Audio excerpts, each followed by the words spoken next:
Hello guys, আসসালামু আলাইকুম। কেমন আছেন সবাই? আশা করি প্রত্যেকে ভালো আছেন। তো আমি আজকে নিয়ে চলে এসেছি নান রুটি রেসিপি। তো নান রুটি খেতে সবারই ভালো লাগে, বাচ্চারা বিশেষ করে খুবই পছন্দ করে। তো চলুন দেখিয়ে দিই কীভাবে আজকে আমি নান রুটি বানালাম। তো আমি এখানে ফার্স্টে 2 কাপ আটা নিয়েছি। দেন এখানে আমি 1 টেবিল চামচ ইস্ট নিয়েছি। দেন এখানে বেকিং পাউডার দিয়ে দিয়েছি 1 চা চামচ, চিনি দিয়েছি 1 টেবিল চামচ, স্বাদ মতো লবণ। দেন হচ্ছে এখানে বেকিং সোডা দিয়েছি 1 চা চামচ। তো সবগুলো শুকনো উপকরণ আমি একসাথে মিক্সড করে নিচ্ছি হাতের সাহায্যে, দেখতে পাচ্ছেন।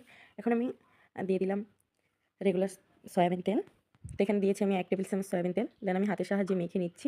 ভালো করে মেখে নিতে হবে। মেখে নিয়ে একটু দলা পাকিয়ে দেখতে হবে যে হালকা করে চাপ দিলে ফেটে যায় কিনা, তাহলে বুঝতে পারবেন যে আপনার ময়দাটা মাখা হয়ে গেছে। এখন আমি হালকা কুসুম গরম পানি দিয়ে ডোটা মেখে নিয়েছি।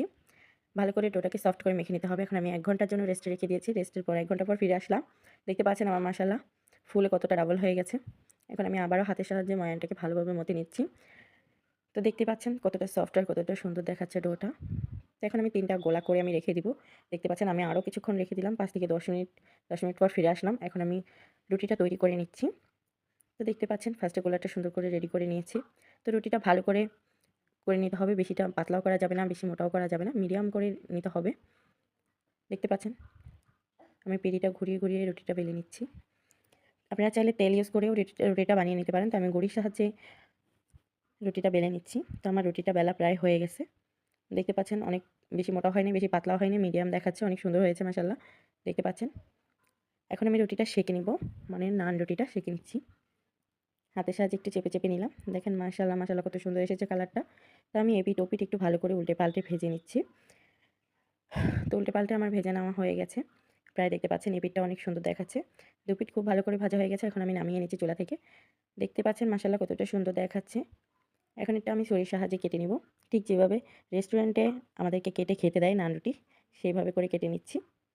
দেখতে পাচ্ছেন মাশাআল্লাহ কতটা সুন্দর হয়েছে। তো আপনারা চাইলে রুটিটা চায়ের সাথেও খেতে পারেন অথবা মাংস দিয়ে খেতে পারেন। যার যেটা পছন্দ, দুধ, চা বলবেন, যে যার সাথে ডিম দিয়েও খেতে পারেন। আপনাদের যেটার সাথে ইচ্ছা হবে ওইটার সাথেই খেতে পারেন। মাশাআল্লাহ দেখতে পাচ্ছেন অনেকটা সুন্দর হয়েছে। আপনারা প্রত্যেকে চাইলে বাসায় ট্রাই করতে পারেন। তো আমি এখানে হচ্ছে দেখতে পাচ্ছেন একটু সাজিয়ে দেখাচ্ছি আপনাদেরকে। মাশাআল্লাহ কত সুন্দর দেখাচ্ছে। তো আমি টোটাল 3টা রুটি বেলে নিয়েছি। দেখতে পাচ্ছেন আরও একটা রুটি বেলে নিলাম, কতটা সুন্দর হয়েছে। দোকানের মতো কিন্তু পারফেক্ট নান রুটি হয়েছে। আপনারা চাইলে বাসায় বানিয়ে নিতে পারেন। আপনারা যদি বাসায় বানিয়ে খেতে চান তাহলে ময়দা না দিয়ে আটা দিয়েও আপনারা বানিয়ে খেতে পারবেন। ঠিক আমি যেভাবে বানিয়েছি ওইভাবে। প্রত্যেকে আমার রেসিপিটা ফলো করে আপনারাও চাইলে বাসায় বানিয়ে খেতে পারবেন। তো সবাই আমার জন্য দোয়া করবেন আর সবাই ভালো থাকবেন। যদি ভিডিওটা ভালো লাগে তাহলে শেয়ার করে দিবেন। তো ভালো থাকবেন সবাই। আল্লাহ হাফেজ।